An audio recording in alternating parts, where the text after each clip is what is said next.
అందరికీ వందనాలండి. అందరూ బాగున్నారు అనుకుంటున్నాను. ఇప్పటివరకు మనం ఆదికాండం నుండి ప్రతి పుస్తకాన్ని చదువుకుంటూ ఎక్స్ప్లెయిన్ చేసుకుంటూ వస్తున్నాం. ఈ కీర్తనల గ్రంథం కూడా 1 నుంచి 64 అధ్యాయాలు చదువుకున్నాం.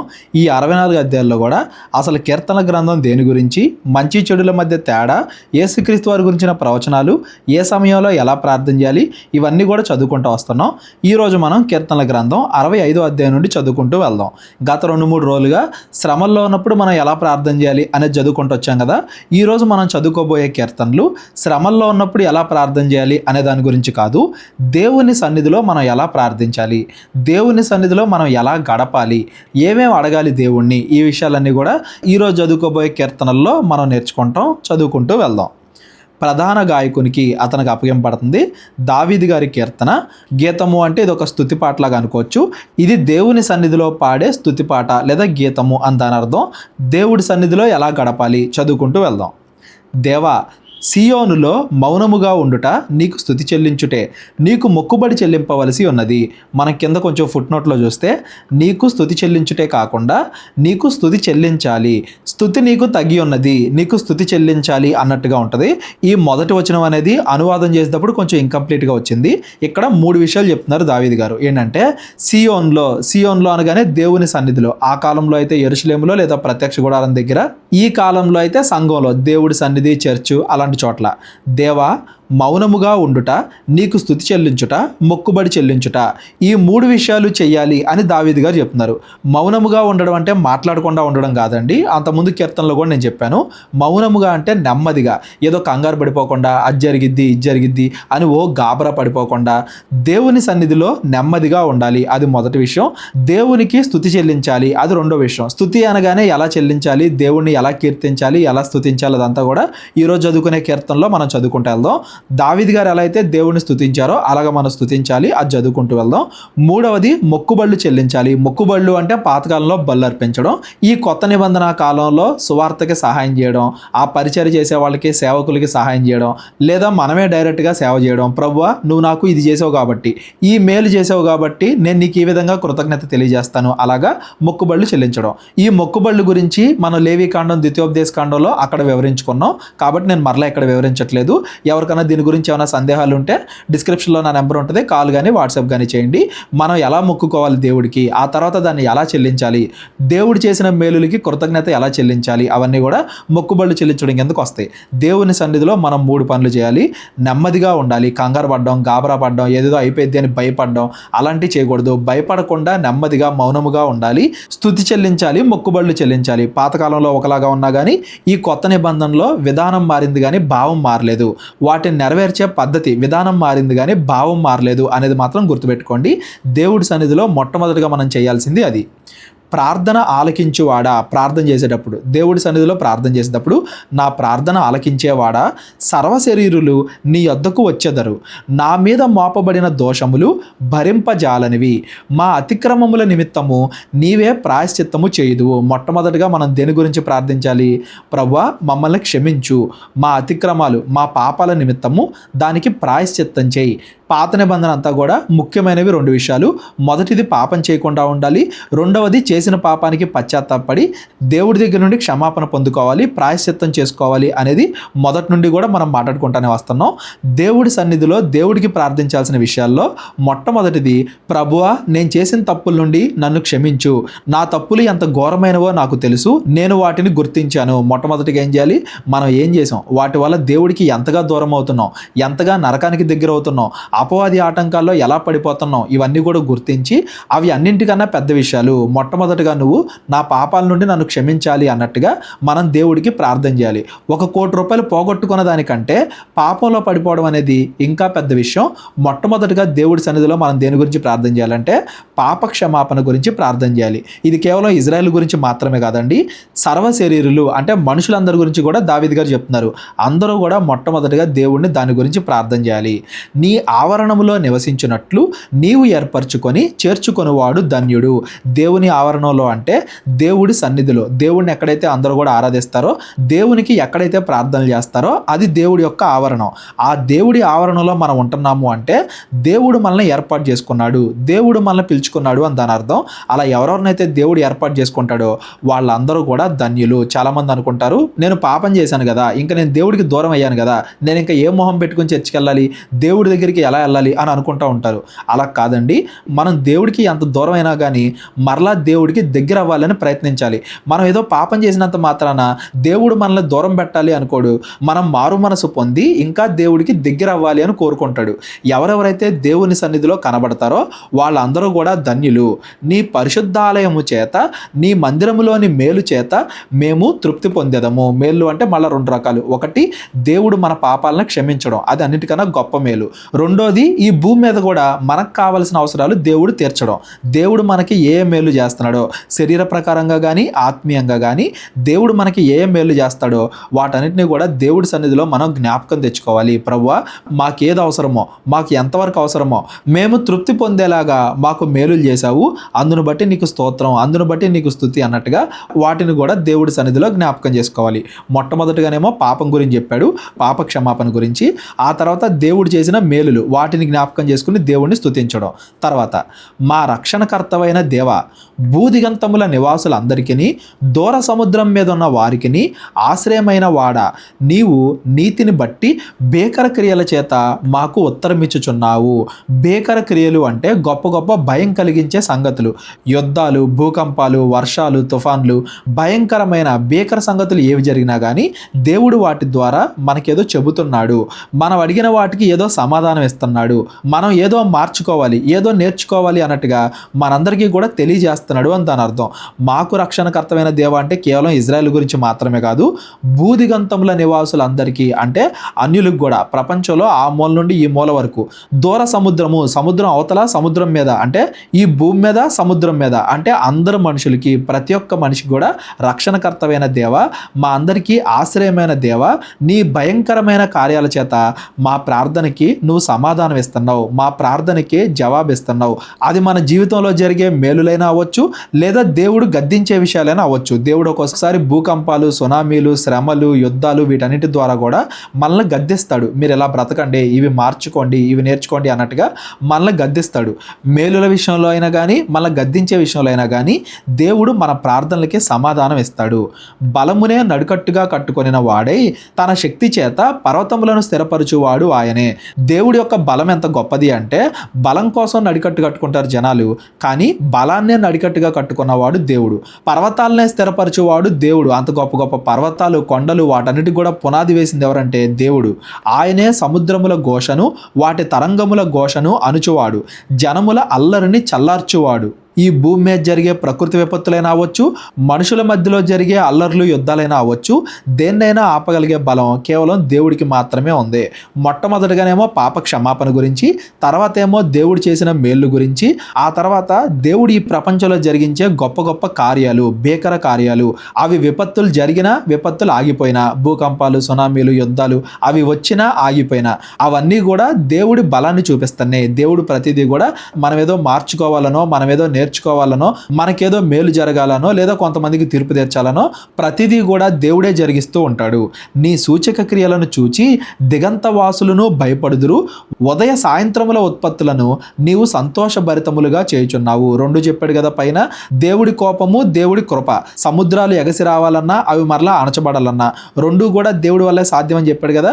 అలాగే ఇక్కడ 2 విషయాలు చెప్తున్నాడు. ఎవరైతే అన్యులు ఉంటారో, భూదిగంతల వాసులు అంటే భూమి మీద ఉన్న ప్రతి ఒక్కరు, ఇజ్రాయెల్ మాత్రమే కాదు అన్యులు కూడా దేవుడి యొక్క సూచక్రియలను చూసి భయపడతారు.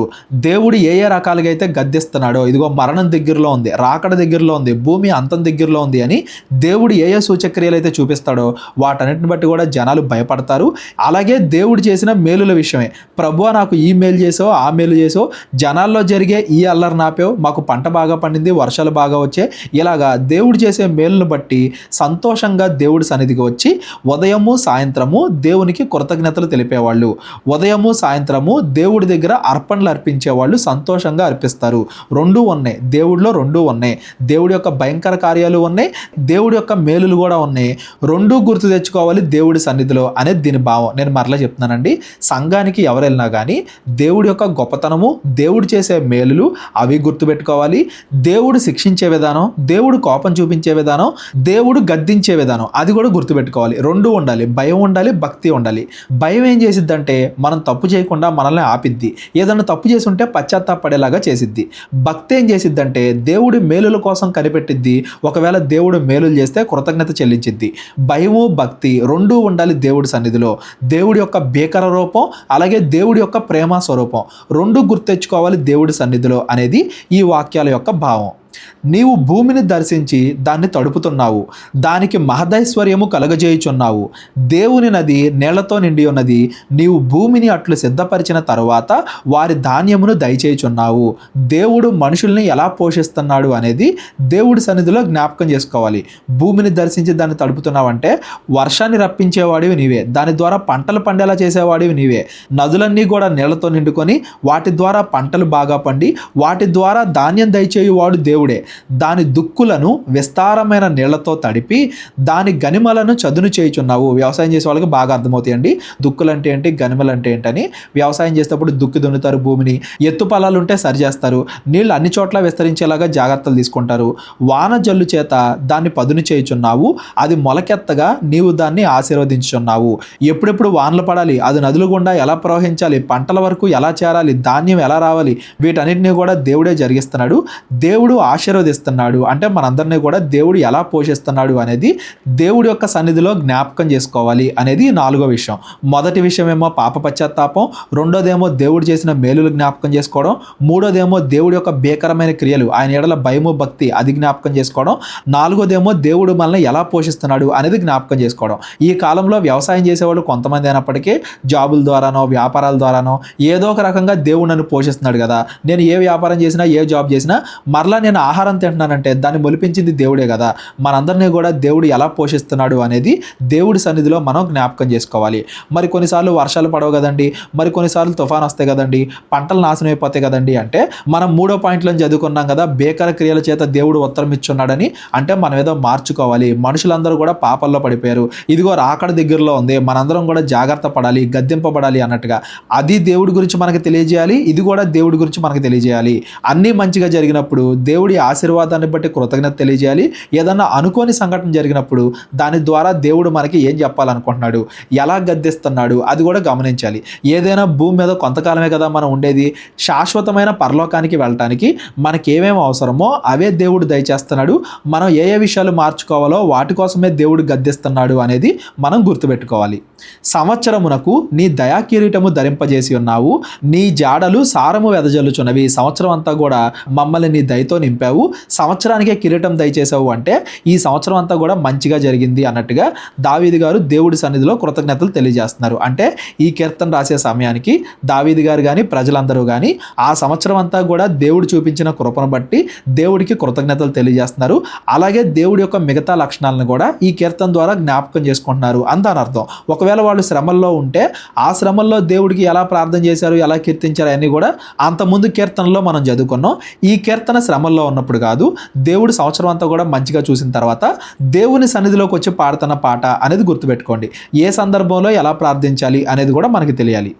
అడవి బీడులు సారము చిలకరించుచున్నవి, కొండలు ఆనందమును నడికట్టుగా ధరించుకొని ఉన్నవి, పచ్చిక పట్లు మందలను వస్త్రం వలె ధరించి ఉన్నవి, లోయలు సస్యములతో కప్పబడి ఉన్నవి, అన్నియు సంతోషధ్వని చేయుచున్నవి, అన్నియు గానము చేయుచున్నవి. దేవుడి సంవత్సరం మొత్తం కూడా ఆశీర్వదించినందుకు గాను దావీదు గారు ఇలా కృతజ్ఞత తెలియజేస్తున్నారు. అడవి భూములు కానీ కొండలు కానీ, ఒక పక్కన ప్రకృతి బాగుంది, మందలు వీళ్ళు పెంచే జంతువులు అభివృద్ధి చెందుతున్నాయి, లోయలు సస్యముతో వీళ్ళ యొక్క పంటలు మంచిగా పండుతున్నాయి, అన్ని రకాలుగా దేవుడు ఆశీర్వదించిన దాన్ని బట్టి ఈ సంవత్సరం మొత్తం కూడా సంతోషధ్వని చేయుచున్నవి. అవన్నీ కూడా దేవుడికి దేవునికి గానములు చేయుచున్నవి. దావీదు గారు కానీ దావీదు చుట్టుపక్కల ఉండే జనాలు కానీ కృతజ్ఞతాస్తుతులు చెల్లిస్తూ దేవుడి సన్నిధిలో అందరూ కూడా సమయం గడుపుతున్నారు. దేవుడి యొక్క లక్షణాలని దేవుడి సన్నిధిలో జ్ఞాపకం చేసుకుంటున్నారు అనేది ఈ కీర్తన యొక్క భావం. ఈ సంవత్సరం అంతా కూడా దేవుడు మనల్ని మంచిగా కాపాడి ఆశీర్వదించినప్పుడు మనం కూడా దేవుడి సన్నిధిలో ఎలా గడపాలి అనేది ఈ కీర్తన ద్వారా మనం నేర్చుకోవాలి. ఒకవేళ సమస్యల్లో ఉన్నప్పుడు ఆ సమస్యల్లో ఎలా ప్రార్థన చేయాలనేది అంతకుముందు చాలా కీర్తనలో మనం చదువుకున్నాం. ఈ కీర్తనల పుస్తకం మొత్తం కూడా ఎలా ఉంటుందంటే కీర్తనలు 1వ అధ్యాయం నుండి ఎక్కువగా సమస్యల్లో ఎలా ప్రార్థన చేయాలి అనేది చదువుకుంటాం. కీర్తనలు 150వ అధ్యాయానికి దగ్గర అయ్యే కొద్దీ దేవుడు చేసిన మేలులకు గాను దేవుడిని ఎలా స్తుతించాలి అనేవి చదువుకుంటూ వెళ్తాం. అంటే ఈ కీర్తనలు మొదటి నుండి చివరికి వెళ్ళేసరికి దేవుడు మన బాధల్ని ఆనందాలుగా మార్చాడు అనేది కీర్తనల పుస్తకం యొక్క భావం. ఈ కీర్తనలు మనం కూడా చదువుకుంటున్నాం కదా, మనం కూడా ఈ కీర్తనల పుస్తకం ముగించేసరికి మీ జీవితాల్లో ఏ ఏ సమస్యలు అయితే ఉన్నాయో వాటిని కూడా దేవుడు తొలగించి ఆనందభరితంగా సాక్ష్యాలుగా వాటిని కూడా మార్చాలి అని మనస్ఫూర్తిగా నేను కోరుకుంటున్నాను. చదువుకుంటూ వెళ్దాం. ఇది కీర్తన 66వ అధ్యాయం. ఈ అధ్యాయం కూడా దేవుడి సన్నిధిలో ఎలా గడపాలి, ఎలా ప్రార్థించాలి అనేదే చదువుకుంటూ వెళ్దాం. ప్రధాన గాయకునికి అతనికి అప్పగింపబడుతుంది కీర్తన గీతము. ఈ కీర్తన ఎవరు రాశారు అనేది ఇక్కడ చెప్పబడలేదు. దావీదు గారే ఎవరు అనేది ఇక్కడ చెప్పబడలేదు. కాకపోతే దావీదు గారే అని మనం అనుకోవచ్చు. ఎందుకంటే దావీదు గారి కీర్తనలన్నీ కూడా ఒక దగ్గర పెట్టి ఒకే భావంతో ఉండే కీర్తనలన్నీ కూడా ఒక దగ్గర పెట్టారు కాబట్టి ఎవరనేది మనకు తెలియదు. దావీదు గారే అని మనం అనుకోవచ్చు. సర్వలోక నివాసులారా దేవుణ్ణి గూర్చి సంతోష గీతం పాడుడి. కేవలం ఇజ్రాయెల్ మాత్రమే కాదు, అన్యులు కూడా అందరూ దేవుణ్ణి గూర్చి సంతోష గీతం పాడుడి. ఆయన నామ ప్రభావమును కీర్తించుడి. కేవలం దేవుడి పేరును మాత్రమే కాదు, ఆ పేరు వెనకాల ఉండే లక్షణాలని వాటన్నిటిని కూడా మీ పాటల ద్వారా మీ మాటల ద్వారా కీర్తించండి. ఆయనకు ప్రభావము ఆరోపించి ఆయన్ను స్తోత్రించుడి. ఈలాగు దేవునికి స్తోత్రము చెల్లించుడి. ప్రభావము ఆరోపించి అనే దాన్ని అంతకుముందు కూడా మనం చదువుకున్నాం. ఏది జరిగినా కానీ దాని వెనకాల ఉన్న దేవుడే అని గుర్తించి దాన్ని బట్టి దేవునికి స్తోత్రము చెల్లించుడి. నీ కార్యములు ఎంతో భీకరమైనవి. నీ బలాతిశయమును బట్టి నీ శత్రువులు లొంగి నీ వద్దకు వచ్చెదరు. సర్వలోకము నీకు నమస్కరించి నిన్ను కీర్తించును. నీ నామమును బట్టి నిన్ను కీర్తించును. ఇక్కడ చూడండి, నీ శత్రువులు నాశనం అయిపోతారు, నరకానికి వెళ్ళిపోతారు అన్నట్టుగా ఈ కీర్తన మనకి చెప్పట్లేదు. నీ శత్రువులు లొంగి నీ వద్దకు వచ్చేదరు అనే మాట మనకు కనబడుతుంది. ఈ కీర్తనలో సర్వలోకము, సర్వలోక నివాసులారా ఈ పదాలు వాడుతున్నారంటే అన్యులు దేవుణ్ణి కొత్తగా తెలుసుకుని దేవుడి దగ్గరికి ఎవరెవరైతే వచ్చారో వాళ్ళ గురించి ఈ కీర్తన ఎక్కువగా మాట్లాడుతుంది. వాళ్ళందరూ కూడా మారి అంతకుముందు పాపాలు చేస్తూ దేవునికి శత్రువులాగా మారారు. కానీ లొంగిపోయి దేవుడికి లొంగిపోవడం అంటే మనసు మార్చుకోవడం. బలాతిశయము అంటే దేవుడు బలమైన కార్యాలు వాళ్ళ జీవితంలో పెట్టిన సమస్యలు కానీ జరిగించిన మేలులు కానీ బలమైన కార్యాల ద్వారా భీకర కార్యాల ద్వారా అంతకుముందు దేవుడికి శత్రువులుగా బతికిన వారిని దేవుడు మార్చాడు. వాళ్ళందరూ కూడా మారు మనసు పొంది ఇప్పుడు దేవుడి సన్నిధికి వచ్చి దేవుణ్ణి కీర్తిస్తున్నారు. దేవుడి యొక్క లక్షణాలను బట్టి దేవుణ్ణి కీర్తిస్తున్నారు అని దాని అర్థం. అంటే ఈరోజు క్రైస్తవులుగా మనం చేసే పనులను బట్టి కూడా అనేక మంది దేవుణ్ణి ఎరుగని వారు మనసు మార్చుకొని దేవుడి దగ్గరికి రావాలి. వాళ్ళు కూడా దేవుడి యొక్క లక్షణాలను బట్టి దేవుడి సన్నిధిలో దేవుణ్ణి కీర్తించాలి అనేది ఈ 66వ కీర్తన యొక్క భావం. పైనేమో కేవలం ఇజ్రాయేల్ దేవుడి సన్నిధిలో గడుపుతున్నారు, అన్యులు కూడా రావాలి అన్నట్టుగా కోరుకున్నారు అంతే.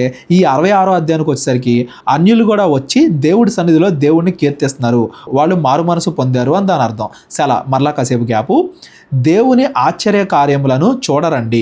నరుల ఎడల ఆయన జరిగించు కార్యములను చూడగా ఆయన భీకరుడే ఉన్నాడు. దేవుడి యొక్క ఆశ్చర్య కార్యాలు, ఆయన జరిగించు భీకర కార్యాలంటే చెడ్డవాళ్ళని దేవుడు ఎలా శిక్షిస్తాడు, మంచి వాళ్ళని రక్షించడానికి దేవుడు ఎన్ని ఆశ్చర్యకరమైన పనులు చేస్తాడు అవన్నీ కూడా గుర్తించండి. ఆయన సముద్రమును ఎండిన భూమిగా చేసెను. జనులు కాలినడకచే దాటిరి. అక్కడ ఆయన యందు మేము సంతోషించితిమి. అంతకుముందు మోషే ఎర్ర సముద్రాన్ని పాయలు చేసినప్పుడు కానీ యెహోషువ యోర్దాన్ నదిని పాయలు చేసినప్పుడు కానీ ఎండిన భూమి మీద జనాలందరూ కూడా ఎలా నడిచిపోయారో సింపుల్గా భీకరమైన కార్యాలు జరిగించి దేవుడు మంచి వాళ్ళని ఎలా రక్షించాడు, చెడ్డవాళ్ళకి ఎలా తీర్పు తెచ్చాడు ఇవన్నీ కూడా జ్ఞాపకం చేసుకోండి. ఇవన్నీ కూడా జ్ఞాపకం చేసుకుంటేనే మేము తప్పులు చేస్తే నరకానికి వెళ్ళిపోతాం అనమాట, దేవుడు మమ్మల్ని శిక్షిస్తాడనమాట అని దేవుడి యొక్క భీకర కార్యాలు గుర్తించి దేవుడి శత్రువులు మారు మనసు పొంది దేవుడి దగ్గరికి వచ్చి దేవుడిని కీర్తిస్తారు అనేది దాని భావం. పాతకాలంలో జరిగినవన్నీ కూడా ఈ కీర్తనకారుడు ఇక్కడ గుర్తు చేస్తున్నాడు. ఈ కాలంలో మన జీవితంలో జరిగించినవి, యేసుక్రీస్తు వారు భూమి మీద చేసిన పనులు అవన్నీ కూడా వివరించి దేవుడి యొక్క ప్రేమ, దేవుడి యొక్క తీర్పు అన్నీ కూడా వివరించి అనేక మంది దేవుణ్ణి తెలుసుకునేలాగా మనం కూడా ప్రయత్నించాలి అనేది కూడా మనం గుర్తుపెట్టుకోవాలి. ఆయన తన పరాక్రమం వలన నిత్యము ఏలుచున్నాడు. అన్యజనుల మీద ఆయన తన దృష్టి ఉంచి ఉన్నాడు. ద్రోహులు తమ్మును తాము హెచ్చించుకొన తగదు. దేవుడే వెళ్తున్నాడు. అందరికీ కూడా రాజు దేవుడే, ఏదో మామూలు రాజు కాదు, పరాక్రమము కలిగిన రాజు. కేవలం ఇజ్రాయెల్ మాత్రమే కాదు, అన్యుల్ని కూడా దేవుడు పరీక్షిస్తాడు. వాళ్ళు మనసు మారితే వాళ్ళు కూడా దేవుడి పిల్లలు అనబడతారు. పాత నిబంధనలో మనం చాలా చూసాం, అన్యులు చాలా మంది ఇజ్రాయెల్గా మారి ఇజ్రాయెల్ కంటే గొప్ప వాళ్ళు అయ్యారు అని అనేక సాక్ష్యాలు మనం చూసాం. అన్యుల మీద కూడా దేవుడు తన దృష్టిని పెడతాడు. కేవలం ఇజ్రాయెల్ మీద కాదు, అందరి మీద కూడా దేవుడి దృష్టి ఉంటుంది. అందరినీ కూడా ఏలేవాడు, అందరికీ కూడా రాజు దేవుడే. కాబట్టి ఎవరైతే చెడ్డవాళ్ళు ఉంటారో, ద్రోహం చేసేవాళ్ళు, చెడు క్రియలు చేసేవాళ్ళు ఉంటారో, వాళ్ళు తమ్మును తాము హెచ్చించుకొనకుండా తమ్మును తాము తగ్గించుకొని దేవుడా నన్ను క్షమించు అని దేవుడి దగ్గర ప్రాధేయపడి మారు మనసు పొంది వాళ్ళందరూ కూడా మారాలి, దేవుడి యొక్క శత్రువులు దేవుడి దగ్గరికి రావాలి అనేది ఈ కీర్తన యొక్క భావం. మరలా కాసేపు గ్యాపు. జనములారా మా దేవుణ్ణి సన్నుతించుడి, గొప్ప స్వరముతో ఆయన కీర్తి వినిపించుడి. ఎవరెవరైతే కొత్తగా మారారో, అన్యులు దేవుని నమ్ముకున్నారో వాళ్ళందరితో కూడా మాట్లాడుతున్నాడు ఈ కీర్తనకారుడు. మా దేవుణ్ణి అంటే ఇజ్రాయెల్ దేవుడు, కేవలం ఇజ్రాయెల్ దేవుడు అనే కాదండి, అందరికీ దేవుడే. అంతకుముందు మేము నమ్ముకున్న దేవుడు, ఆ ఒకే ఒక్క దేవుడిని ఇప్పుడు మీరు కూడా నమ్ముకోండి. మీరు కూడా గొప్ప స్వరముతో ఆయన్ని కీర్తించుడి. జీవప్రాప్తులారా మిమ్మును కలగజేసిన వాడు ఆయనే, ఆయన మా పాదములను కదలనీయడు. మనందరం కూడా జీవంతో ఉన్నాము అంటే, అందరం కూడా జీవిస్తున్నామంటే మనల్ని సృష్టించింది దేవుడే. ఆ దేవుడి యందు విశ్వాసం ఉంచిన వాళ్ళ పాదాలు కదలవు అంటే దేవుడు వాళ్ళని రక్షిస్తాడు, వాళ్ళ మీద కృప చూపిస్తాడు. వాళ్ళకి శ్రమలు రావు, వచ్చినా కానీ దేవుడు రక్షిస్తాడు. ఫైనల్గా దేవుడు పరలోకం అనే ఆశీర్వాదాన్ని ఇస్తాడు. ఎవడో కూడా మంచి వాళ్ళని కదపలేడు, మంచి వాళ్ళని నాశనం చేయలేడు. దేవా, నీవు మమ్మల్ని పరిశీలించి ఉన్నావు, వెండిని నిర్మలము చేయనీతిగా మమ్మును నిర్మలను చేసి ఉన్నావు. దేవుడు ఏం చేస్తాడంట, అందరిని కూడా పరిశీలిస్తాడంట. పరిశీలించడం అంటే కేవలం చూడడం మాత్రమే కాదండి, పరీక్షిస్తాడు కూడా. వెండిని నిర్మలం చేయడం అంటే ఏంటి, బాగా కాల్చి అందులో ఉన్న మలినాలు తీసేయడం. వెండిని ఎలాగైతే నిర్మలం చేస్తారో దేవుడు మనుషుల్ని నిర్మలం చేస్తాడంటే, దేవుడు కూడా మనుషులకి కష్టాలు రప్పించి వాళ్ళల్లో ఉన్న మలినాలు తీసేసి వాళ్ళని నిర్మలులుగా మంచి వాళ్ళగా చేస్తాడు అనేది దీని యొక్క భావం. దేవుడు అందరిని కూడా పరీక్షిస్తాడు. అగ్నిలో కాలిన వెండి తన మలినాలను ఎలా పోగొట్టుకుంటుందో మనం కూడా ఆ దేవుడి పరీక్షలో మలినాలను పోగొట్టుకొని నిర్మలులుగా అవ్వాలి అనేది దీని యొక్క భావం. నీవు బందీ గృహములో మమ్మల్ని ఉంచితివి, మా నడుం మీద గొప్ప భారములు పెట్టితివి. అంతకుముందు దేవుడు ఎలా పరీక్షించాడో ఇక్కడ జ్ఞాపకం చేసుకుంటున్నారు. అంతకుముందు నువ్వు మాకు శ్రమలు కలిగించావు. బందీ గృహములో అంటే అంతకుముందు మేము బానిసలుగా ఉన్నాం కొంతకాలం, మా నడుముల మీద గొప్ప భారం పెట్టామంటే అంతకుముందు మేము కష్టాలు పడుతూ ఉన్నాం. నరులు మా నెత్తి మీద ఎక్కునట్లు చేసితివి, మేము నిప్పుల్లోనూ నీళ్లలోనూ పడితిమి, అయినను నీవు సమృద్ధి గల చోటికి మమ్మును రప్పించి ఉన్నావు. అంతకుముందు మేము ఎన్నో కష్టాలు పడ్డాం, అయినప్పటికి కూడా నీవు మాకిప్పుడు సమృద్ధి కలగజేశావు, మమ్మల్ని ఇప్పుడు రక్షించావు. మరంతకుముందు శ్రమలని దేనికోసం చెప్పాడు కదా, దేవుడు పైన పరిశీలిస్తున్నాడు, పరీక్షిస్తున్నాడు, నిర్మలం చేస్తున్నాడు, మలినాలన్నీ కూడా తీసేస్తున్నాడు ఆ శ్రమల ద్వారా. అలా మమ్మల్ని ఇప్పుడు మంచివారిగా మార్చావు, ఈ భూమి మీద మాకు ప్రశాంతతనిచ్చావు, చనిపోయిన తర్వాత పరలోకం ఇస్తావు అనే నెమ్మదిని కూడా మాకు దయచేసావు అన్నట్టుగా ఈ కీర్తనాకారుడు దేవుణ్ణి కీర్తిస్తున్నాడు, స్తుతి చెల్లిస్తున్నాడు అని దాని అర్థం. దహన బలులను తీసుకొని నేను నీ మందిరంలోనికి వచ్చేదను. నాకు శ్రమ కలిగినప్పుడు నా పెదవులు పలికిన మొక్కుబడులను, నా నోరు వచించిన మొక్కుబడులను నేను నీకు చెల్లించేదను. ఇప్పుడు నువ్వు నాకు నెమ్మది దయచేసావు. మొక్కుబడులుగా నేను శ్రమల్లో ఉన్నప్పుడు ఏవేవైతే మొక్కుకున్నానో వాటన్నిటిని కూడా, ఆ దహన బలుల్ని ఇప్పుడు నీ మందిరంలోకి తీసుకొస్తాను, ఇప్పుడు నీ సన్నిధిలో కృతజ్ఞతలు తెలియజేస్తాను అన్నట్టుగా ఈ కీర్తనకారుడు మాట్లాడుతున్నాడు. ఈ కొత్త నిబంధనలో అయితే మనం శ్రమల్లో ఉన్నప్పుడు దేవుడిని ఏవేవైతే మొక్కుకుంటామో, శ్రమలు తీరిన తర్వాత, దేవుడు మేలులు చేసిన తర్వాత వాటన్నిటిని కూడా మనం నెరవేర్చాలి అనేది దీని భావం. దీని గురించి నేను చాలాసార్లు చెప్పాను. మొక్కుకోవడం అంటే జుట్టు తీసేయడమో, నేను ఇంకా మాంసం తిన్నంటమో, నేను ఉపవాసం ఉంటానంటమో ఇలాంటివి కాదు. మొక్కుకోవడం అంటే, ప్రభువా ఈ సమస్య తీసేస్తే నేను ఇంతమందికి సువార్త ప్రకటిస్తాను, లేదా ఈ సేవకుడికి నేను సహాయం చేస్తాను, ఎంతమంది నీ దగ్గరికి వచ్చేలాగా నేను ప్రయత్నిస్తాను, దేవుడి సంఘానికి ఉపయోగపడే నేను చేస్తాను, చర్చికి ఉపయోగపడేవి నేను చేస్తాను. అలాగా అటువంటి మొక్కుబళ్ళు మనం మొక్కుకోవాలే కానీ, సువార్తకు ఉపయోగపడేవి మనం చేయాలే కానీ, ఉపయోగం లేని మొక్కుబళ్ళు మనం మొక్కుకోకూడదు అనేది కూడా అంతకుముందు చాలా అధ్యాయాల్లో, చాలా పుస్తకాల్లో నేను చెప్పాను. ఎవరికైనా కానీ వీటి గురించి ఏమైనా డౌట్ ఉంటే డిస్క్రిప్షన్లో నా నెంబర్ ఉంటుంది, కాల్ కానీ వాట్సాప్ కానీ చేయండి. అలా ఉపయోగం లేని మొక్కుబళ్ళు ఎవరన్నా మొక్కుకున్నా కానీ అవి చేయకుండా సువార్తకు ఉపయోగపడేవి చేసి వాటికి ప్రత్యామ్నాయంగా ఆల్టర్నేట్గా ఇలా కూడా మనం దేవుణ్ణి ఆరాధించవచ్చు అనేది కూడా అంతకుముందు లేవీకాండం, ద్వితీయోపదేశకాండం దగ్గర మొక్కుబళ్ళు గురించి చెప్పినప్పుడు నేను చెప్పాను. వీటి గురించి ఏమైనా సందేహాలు ఉంటే డిస్క్రిప్షన్లో నా నెంబర్ ఉంటుంది, కాల్ కానీ వాట్సాప్ కానీ చేయండి. మన యొక్క మొక్కుబళ్ళు సువార్తకు ఉపయోగపడేలాగా, అనేక మంది దేవునికి దగ్గర అయ్యేలాగా, మన కుటుంబం కూడా ఇంకా దేవుడికి దగ్గర అయ్యేలాగా, సంఘం అభివృద్ధి చెందేలాగా అలా ఉండాలి అనేది గుర్తుపెట్టుకోండి. పొట్టేళ్లను, ధూపమును, కొవ్విన గొర్రెలను తీసుకొని నీకు దహన బలులు అర్పించెదను, ఎద్దులను, పోతు మేకలను అర్పించెదను. అంతకుముందు నువ్వు నాకు చేసిన మేలును బట్టి నేను నీకు ఈ విధంగా కృతజ్ఞతలు తెలియజేస్తాను అన్నట్టుగా ఈ కీర్తనాకారుడు వర్ణిస్తున్నాడు. మరలా కాసేపు గ్యాపు. దేవుని యందు భయభక్తులు గలవారలారా, మీరందరూ వచ్చి ఆలకించుడి. ఆయన నా కొరకు చేసిన కార్యములను నేను వినిపించెదను. దేవుడు నాకు ఏమేమి మేలులు చేశాడో అవన్నీ కూడా నేను చెబుతాను. అందరూ కూడా రండి, వినండి. ఆయనకు నేను మొరపెట్టి తిని అప్పుడే నా నోట శ్రేష్టమైన కీర్తన ఉండెను.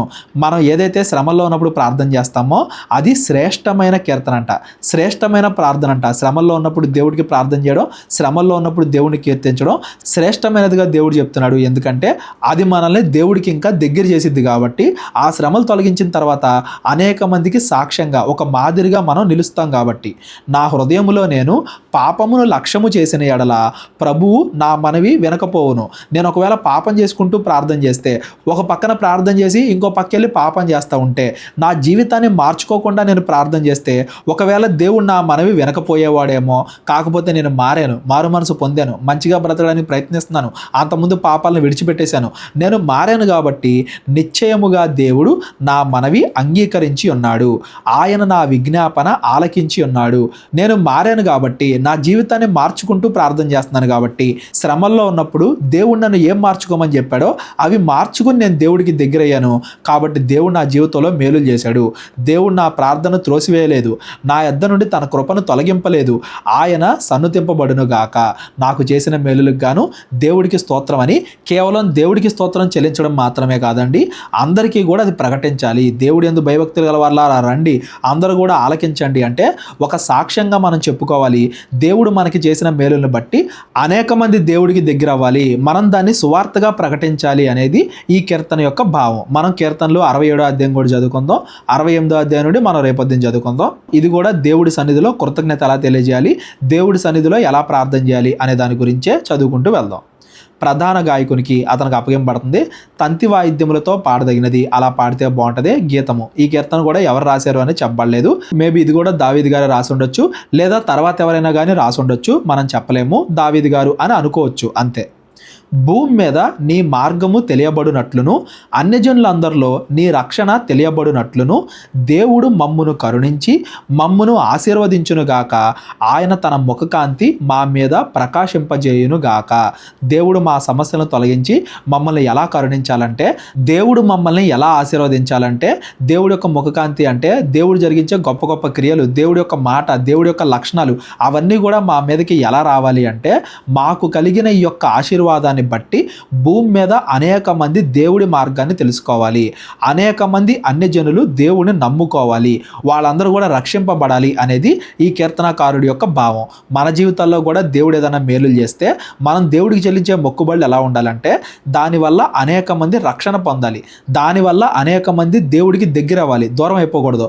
మనం సమస్యల్లో ఉన్నప్పుడు కూడా ఎలా ప్రార్థన చేయాలంటే, ప్రభువా నా జీవితంలో నువ్వు ఎటువంటి మేలులు చేస్తావంటే నన్ను బట్టి అనేక మంది నిన్ను తెలుసుకోవాలి, నువ్వు నా జీవితంలో ఈ మేలు చేస్తే, ఈ సమస్య నా దగ్గర నుండి దూరం చేస్తే నేను అనేక మందికి సువార్త ప్రకటిస్తా, నేను అనేక మందికి సాక్ష్యం చెప్తా. కేవలం సంఘస్థులకి, కేవలం విశ్వాసులకి మాత్రమే కాదండి, అన్యజనులు అన్నాడు చూడండి. దేవుడిని తెలుసుకోకుండా ఇంకా పాపంలో ఎవరైతే బ్రతుకుతూ ఉంటారో వాళ్ళందరూ కూడా దేవుడి దగ్గరికి రావడానికి నేను ప్రయత్నిస్తా, సువార్తకు నేను సహాయం చేస్తా. నేను సువార్తను ప్రకటించడమో, నేను సంపాదించే ధనాన్ని సువార్త పరిచర్యకి ఇవ్వడమో, లేకపోతే సేవకులకి ఇవ్వడమో, లేదంటే సంఘానికి ఇవ్వడమో, ఏదో ఒక రకంగా అనేక మంది నీలో బలపడేలాగా, నీ దగ్గరికి వచ్చేలాగా, రక్షణ పొందేలాగా నేను నిలుస్తాను ఒక సాక్ష్యంగా. అలాగా నువ్వు నా జీవితంలో మేలు చేయి అన్నట్టుగా దేవుడికి కీర్తనాకారుడు ప్రార్థన చేస్తున్నాడు. మరలా కాసేపు గ్యాపు. దేవా ప్రజలు నిన్ను స్తుతించుదురుగాక, ప్రజలందరూ నిన్ను స్తుతించుదురుగాక. న్యాయమును బట్టి నీవు జనులకు తీర్పు తెచ్చుదువు, భూమి మీద ఉన్న జనములను ఏలెదవు. కేవలం ఇజ్రాయెల్ మాత్రమే కాదు, భూమి మీద ఉండే అందరు జనాలు అందరూ కూడా దేవుడిని కీర్తించాలి. అందరికీ కూడా దేవుడే రాజు, అందరికీ కూడా దేవుడే తీర్పు తీరుస్తాడు. ఎలా తీర్పు తీరుస్తాడు? దేవుడు తన నీతి న్యాయాలను బట్టి తీర్పు తీరుస్తాడు. మంచి చేసిన వాళ్ళకి దేవుడు ఆశీర్వాదాన్ని ఇస్తాడు, చెడు చేసిన వాళ్ళకి దేవుడు తీర్పు తీరుస్తాడు. చెడు చేసి మారు మనసు పొందిన వాళ్ళని దేవుడు మరలా చేర్చుకొని ఆశీర్వదిస్తాడు. ఆ మారు మనసు దేవుడు కోరుకునేది దేవుడు చేసిన మేలులను బట్టి అందరూ కూడా దేవుడిని స్తుతించుదురుగాక. స్తుతిస్తున్నామా? ఈరోజు మనం స్తుతిస్తున్నాం. దేవుడు చేసిన మేలులను బట్టి దేవుడిని స్తుతిస్తున్నాము అంటే అది దేవుడి యొక్క లక్షణాల వల్లే, ఆయన నీతి న్యాయాల వల్లే. మరలా కాసేపు గ్యాపు. జనములు సంతోషించుచు ఉత్సాహధ్వని చేయునుగాక. దేవా, ప్రజలు నిన్ను స్తుతించుదురుగాక, ప్రజలందరూ నిన్ను స్తుతించుదురుగాక. ఇవన్నీ కూడా దేనికంటే ప్రభువా, అందరూ నిన్ను స్తుతించేలాగా అందరి జీవితాల్లో మేలులు జరిగించు. అన్యులవనే విశ్వాసులవనే, నీ గురించి తెలియని వాళ్ళవనే తెలిసిన వాళ్ళవనే, ఎవరెవరైతే తమ కష్టాల్లో నీకు ప్రార్థన చేస్తున్నారో వాళ్ళందరి ప్రార్థనని ఆలకించు, వాళ్ళందరికీ కూడా జవాబు ఇవ్వు, వాళ్ళందరినీ కూడా ఆశీర్వదించు, వాళ్ళ కష్టాలను దూరం చేయి. నువ్వు వాళ్ళని ఎలా ఆశీర్వదించాలంటే వాళ్ళందరూ నీ సన్నిధికి రావాలి, వాళ్ళందరూ నిన్ను స్తుతించాలి, వాళ్ళందరూ కూడా సంతోషంతో నీ సన్నిధిలో స్తుతిగానాలు చేయాలి. అలాగా నువ్వు అందరినీ కూడా ఆశీర్వదించు. అప్పుడు భూమి దాని ఫలమునిచ్చును.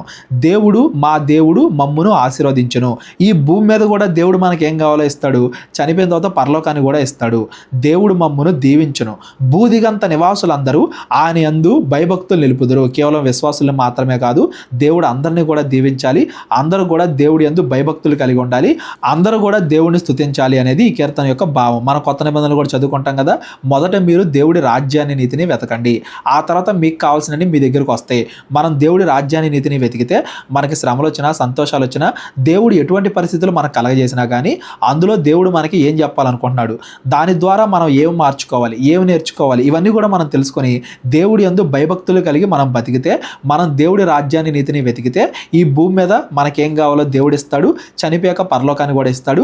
ఈ భూమి మీద దేవుడు మనకి ఏం కావాలో ఇస్తాడు కదా, వాటిని బట్టి మనందరం కూడా దేవుడిని స్తుతిస్తాము, దేవుడిని కీర్తిస్తాము. ప్రభువా, మేమందరం కూడా అలా నిన్ను కీర్తించేలాగా, నిన్ను స్తుతించేలాగా, కేవలం దేవుడిని నమ్ముకున్న వాళ్ళు మాత్రమే కాదు, కేవలం క్రైస్తవులు మాత్రమే కాదు, అన్యులు కూడా, కేవలం ఇజ్రాయేల్ మాత్రమే కాదు, అన్యులు కూడా, అందరూ కూడా దేవుడిని స్తుతించేలాగా, దేవుడి సన్నిధిలో అందరూ కూడా ఆనందంగా బతికేలాగా, మరలా మరలా దేవుడి సన్నిధికి వచ్చేలాగా నీ కార్యాలు జరిగించు అనేది ఈరోజు మనం చదువుకున్న 65, 66, 67 ఈ 3 కీర్తనల యొక్క భావం. ఈ 3 కీర్తనలో ఎవరికైనా అర్థం కాకపోతే డిస్క్రిప్షన్లో నా నెంబర్ ఉంటుంది, కాల్ కానీ వాట్సాప్ కానీ చేయండి. 68వ కీర్తన నుండి మనం రేపొద్దున చదువుకుందాం. మా పరిచయం గురించి ప్రార్థించండి. ప్రేరేపణ కలిగిన వాళ్ళు మీ కానుకల ద్వారా మా పరిచయను బలపరచండి. అందరికీ వందనాలు. దేవుడు మనందరినీ కూడా దీవించి ఆశీర్వదించును గాక. అందరికీ వందనాలండి. కేవలం 30 వీడియోస్లో బైబిల్ నేర్చుకోండి అనే ఎంతో విలువైన ఈ కోర్స్ జస్ట్ ₹1 మీకు కావాలి అంటే మీ పేరు, మీ ఊరు ఈ నెంబర్కి వాట్సాప్ చేయండి. ఈ కోర్సులో ఏ విషయాలు ఉంటాయో ముందుగానే తెలుసుకోవడానికి ఈ వీడియో పాస్ చేసి టాపిక్స్ అన్నీ చదువుకోండి. క్రైస్తవులందరూ ఈ బైబిల్ కోర్స్ వినాలి అని మేము కోరుకుంటున్నాం. అందరినీ దేవుడు దీవించును గాక. ఆమెన్.